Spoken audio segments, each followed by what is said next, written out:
જય મહાદેવ. કેમ છો બધા? મારી ચેનલ અર્ચના's ફૂડ સ્ટેશનમાં તમારું સ્વાગત છે. આજે આપણે એકદમ ટેસ્ટી અને ઝટપટ બનતું પાલક બટેટાનું શાક બનાવીશું. તો ચાલો તેને બનાવવાની શરૂઆત કરીએ. પાલક બટેટાનું શાક બનાવવા માટે સૌથી પહેલાં પાલક અને બટેટાને સરસથી ધોઈને તેને સુધારી લીધા છે. અહીંયા બટેટા કરતાં પાલકનું પ્રમાણ વધારે રાખવું, કેમ કે પાલક જેમ કૂક થશે તેમ તેની ક્વોન્ટિટી ઓછી થઈ જશે. હવે શાકના વઘાર માટે એક વાસણમાં 1.5 થી 2 ટેબલસ્પૂન જેટલું તેલ લઈ તેને ગરમ મૂકીશું. તેલ ગરમ થાય એટલે તેમાં થોડું આખું જીરું અને રાઈ ઉમેરીશું અને રાઈને ઢાંકણ ઢાંકીને ફૂટવા દઈશું, જેથી કરીને તે બહાર ના ઉડે. રાઈ બરાબર રીતે ફૂટી જાય એટલે તેમાં 1/4 ટીસ્પૂન જેટલી હિંગ અને તેની સાથે જ 1 થી 1.5 ટેબલસ્પૂન જેટલું બારીક સમારેલું લસણ ઉમેરીશું અને લસણને તેલમાં સરસથી મિક્સ કરી લઈ તે ગોલ્ડન કલરનું થાય ત્યાં સુધી તેને સાતળીશું.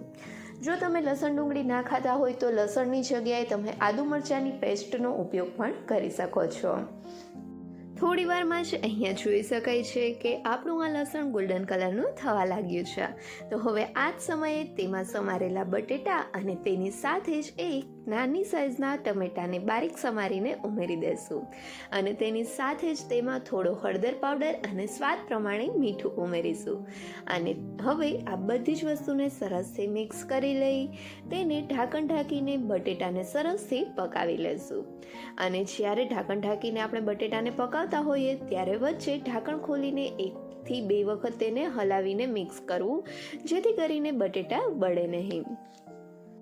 થોડી વાર ઢાંકણ ઢાંકીને શાકને પકાવ્યા પછી હવે ઢાંકણ ખોલીને શાકને ચેક કરી લઈએ. તો અહીંયા જોઈ શકાય છે કે આપણા બટેટા પણ સરસથી પાકી ગયા છે. તો હવે તેમાં આપણે બધા મસાલા ઉમેરીશું, જેમાં સૌથી પહેલાં 1/2 થી પોણી ચમચી જેટલી લસણની ચટણી ઉમેરીશું. આ લસણની ચટણીની રેસીપી જોતી હોય તો તેની રેસીપી લિંક નીચે ડિસ્ક્રિપ્શન બોક્સમાં આપેલી છે અને જો તમે લસણ ના ખાતા હો તો તેને સ્કીપ કરવી. ત્યાર પછી તેમાં ધાણા જીરું પાવડર, થોડો એવો ગરમ મસાલો અને થોડું લાલ મરચું પાવડર ઉમેરી આ બધી જ વસ્તુને સરસથી મિક્સ કરી લેશું. ખાસ કરીને લસણની ચટણીને સરસથી મિક્સ કરી લેશું અને અડધી મિનિટ જેવું મસાલા સાતળીશું. આ સમયે ગેસની ફ્લેમ સ્લો હોવી જોઈએ, જેથી કરીને મસાલા બળે નહીં. થોડી વાર મસાલાને પકાવ્યા પછી હવે તેમાં આપણે જે પાલક સમારીને સાઈડમાં રાખી હતી તે પાલક ઉમેરીશું અને આ સમયે ગેસની ફ્લેમ વધારીશું, તેને મીડિયમ ટુ હાઈ ફ્લેમ કરી દઈશું અને હવે પાલકને શાકમાં સરસથી મિક્સ કરીશું અને ગેસની ફ્લેમ હાઈ હોવાના લીધે પાલક તરત જ પકવાની ચાલુ થઈ જશે. પાલક ઉમેર્યા પછી તેની સાથે જ તેમાં સ્વાદ પ્રમાણે મીઠું પણ ઉમેરીશું.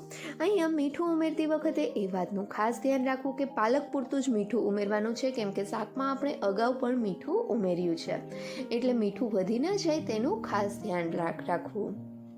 થોડી વારમાં જ અહીંયા જોઈ શકાય છે કે પાલક આપણી સરસથી પાકી ગઈ છે, એટલે આ રીતે પાલક થોડી ચીમડાઈ જાય એટલે તેમાં 2 થી 3 ટેબલસ્પૂન જેટલું પાણી ઉમેરીશું, જેથી શાકમાં થોડું મોઇસ્ચર બનેલું રહે અને તેને ફરીથી 1 મિનિટ માટે ગેસની મીડિયમ ફ્લેમ ઉપર પકાવી લેશું.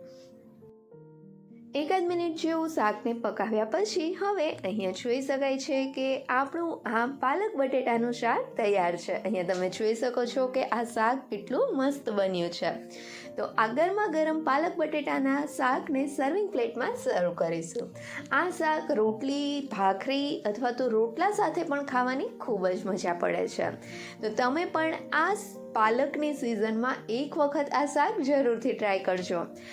હું તમને ગેરંટીથી કહું છું, એક વખત તમે આ શાક બનાવશો ને પછી તમને વારંવાર આ શાક બનાવવાની ઈચ્છા થશે, કેમ કે આ શાક ટેસ્ટી તો બને જ છે, સાથે સાથે બનાવવામાં પણ ખૂબ જ ઝડપથી બને છે. તો હવે તમે કમેન્ટ કરીને મને જરૂરથી કહેજો કે તમને આ રેસીપી કેવી લાગી.